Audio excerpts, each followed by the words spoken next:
दड़ो लगे एमएस बचाव बंद ते बासर जमींदार मीर गुलाम अली टालपुर पारा बचाव बंद के हयल कट बाद पानी जो बड़ो दबाव बरकरार। सिंधु दरिया के एमएस बचाव बंद ते हितां जे बासर जमींदार मीर गुलाम अली टालपुर पारा खडे बेले जी 2000 एकड़न खां वधीक कच्चे जी जमीन के आबाद करण लाइ कुछ वक्त अग एमएस बचाव बंद के हयल कट हाणे इलाइके वासिन लाइ खतरे जी घंटी बणजी चुको आहे।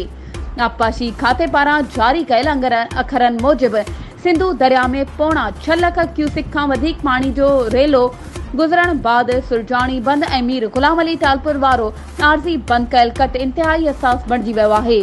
बंद जे ॿिन्ही हंधनि ते पानी जो सख़्त दबाव बरक़रार आहे, जंहिं जे ख़ौफ़ सबब समें बंदनि जे भर वारनि ॻोठनि में सख़्त ख़ौफ़ ऐं हिरास छायल आहे।